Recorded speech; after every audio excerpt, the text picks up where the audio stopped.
In a small kingdom in the north of ancient Greece, a child was born into a prophecy. His mother believed he was the son of a god. He was raised by one of the greatest minds in history, and grew up to be the most legendary conqueror the world has ever known.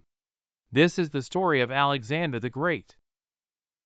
Alexander was born in 356 BC in Pella, the capital of Macedonia. His father was King Philip II, a brilliant military strategist with ambitions to unite all of Greece. But his mother, Olympias, was something else. Fierce, spiritual, and deeply ambitious, she claimed that her son wasn't just born of man but of Zeus himself. Olympia said she dreamt of a thunderbolt or a fiery serpent embracing her before Alexander's birth and took it as a divine sign. This wasn't just a bedtime story. It shaped how Alexander saw himself, not as a prince but as a demigod with a destiny. From a young age, Alexander was different. At age 7, he began intense education. But it wasn't until he was 13 that Philip brought in the teacher who would change his life, the philosopher Aristotle.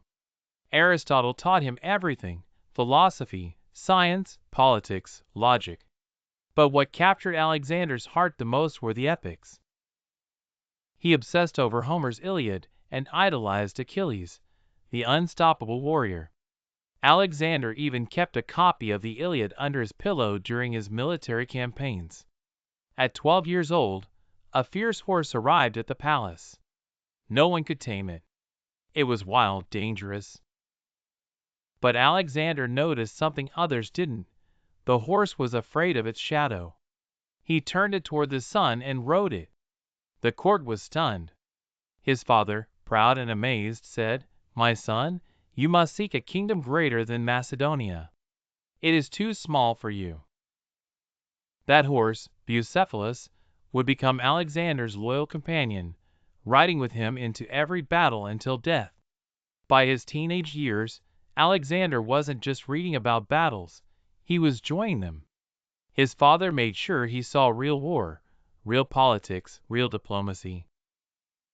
He wasn't just a prince anymore, he was being shaped into a king. But fate had other plans. One day, at a grand celebration, Philip was assassinated in front of all of Greece. And suddenly, at just 20 years old, Alexander became king, surrounded by enemies, doubts, and danger. In the next episode, we'll uncover how this young man crushed rebellions, secured his throne, and set his eyes on Persia. If you enjoyed this story, don't forget to like and subscribe. And here's a question for you. Did Olympias truly believe Alexander was a god's son? Or was she playing a game of power?